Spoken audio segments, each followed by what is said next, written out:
Afirmasi sukses dan bahagia.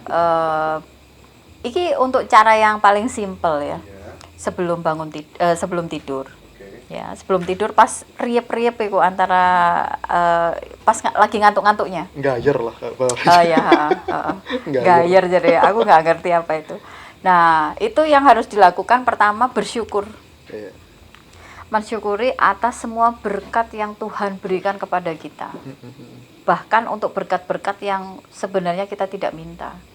Tidak minta secara langsung ya. Tapi kok Tuhan kasih. Nah, itu kita syukuri. Habis itu memberikan afirmasi kepada diri kita sendiri. Misalnya lek pengen pengen sing simpel, contoh iki. Aku adalah perempuan yang sukses.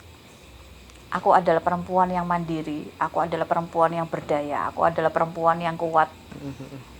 Dan bla bla bla bla bla bla bla. Jadi, kalau memberikan afirmasi itu harus dengan kalimat-kalimat tegas dan kalimat-kalimat yang mempunyai makna kuat. Bukan kalimat-kalimat yang ambigu. Aku pengen kaya. Lah pengen kaya itu kaya yang bagaimana? Mungkin bisa lebih didetailkan lagi.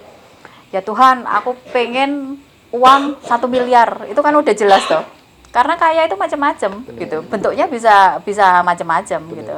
Nah, nanti lah misalnya itu terwujud tapi gak sesuai dengan harapanmu kok dikomplain lagi. Iya. Jadi yang detail aja. Ya Tuhan, aku pengen 100 juta. Atau aku pengen 1 miliar. Aku pengen mobil itu. Iya. Aku pengen beli rumah itu. Aku pengen jadi yang To the detail. point, ya. To the point. Dan itu diulang-ulang. Paling bagus, paling tokcer itu ya pas lagi ngantuk-ngantuk itu. Riep-riep itu ya. Lagi riep-riep. Karena itu berada di posisi trans. Nanti Mas di mobil kita pas ngantuk-ngantuknya Oh. gantian. Tuhan, saya pengen cukup di rumah saja berkumpul dengan orang-orang yang saya cintai. Dan duit ngalir. Mengerjakan hobi, Dan duit ngalir. Uangnya tak Enggak. terhingga. Itu yang paling enak dunia. Tak terhingga ini juga Saking akeh itu. saking akeh. Ya berarti disingkat aja, diberikan keberlimpahan dalam kehidupan. Oke, perlimbahan dalam. Jadi melimpah itu kan udah tak terhingga banget. Saya pernah, ini pengalaman pribadi ya. Uang itu seperti udara. Dia ada di mana-mana gitu ya. Itu saya pakai semacam kayak self talk begitu ya Bu ya. Itu saya lama itu nandurnya itu sampai 1 tahun lebih kayaknya. Ini luar biasa ternyata. Banyak yang nawari investasi, misalkan Indomaret, Alfamart, smelter segala macam. Ternyata bukan main kekuatan self talk pikiran manusia. Iya. Lah ya kuwi. Saya percaya the power of cocok itu. Power. Ya bukan hanya the power of cocot. Lek cuman kok aku jadi melu-melu ya. Lah lek cuman ngomong doang, ya, ngomong doang tapi tidak dirasakan, tidak digambarkan. Yo akan jadi omongan doang. Nah, kenapa itu terjadi ya? Karena begitu ngomong itu kan kalau dirasakan tuh. Iya betul. Ya Tuhan, aku pengen 100 juta. Terus ndek kene iki wis gambarno duit 100 juta tumpukan duit 100 juta. Ya tiga-tiga itu harus jalan. Itu bukan halusinasi ya Bun ya?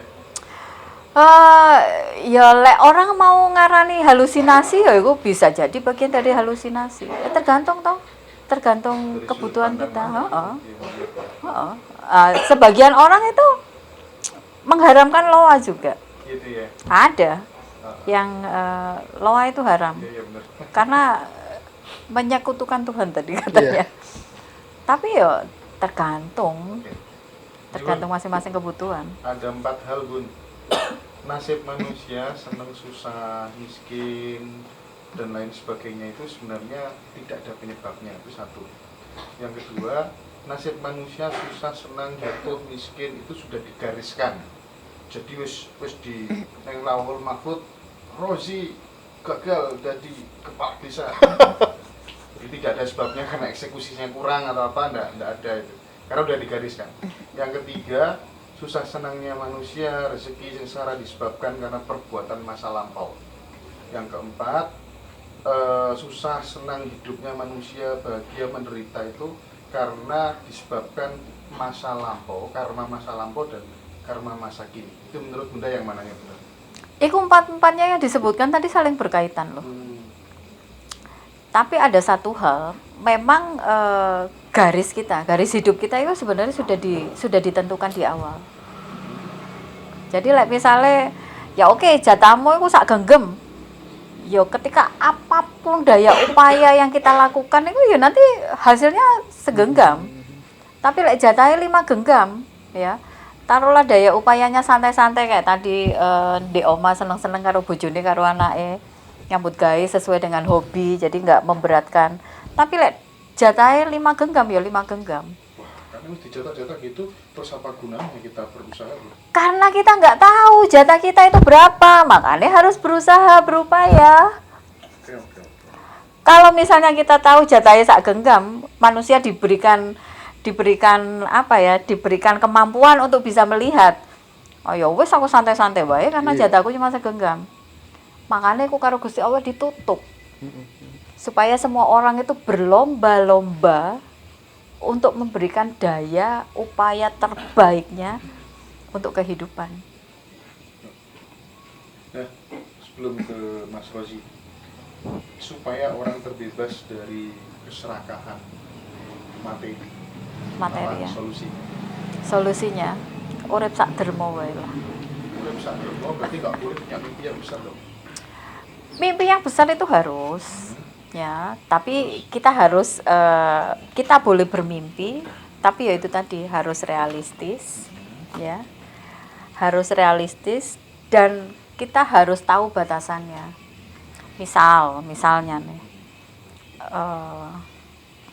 nyambut gawe kita iku, aku nih contohnya ya, aku nyambut gawe gue cuma dodolan kain gitu. Terus aku naruhnya juga di satu galeri di Jakarta. Nah, itu kan kita bisa ngukur. Misalnya aku dodolan kain, mari ngono naruh cuma satu galeri di Jakarta. Tiba-tiba aku pengen duwe oma sing gedong magrong-magrong dengan nilai belinya itu 15 miliar. Masuk akal enggak?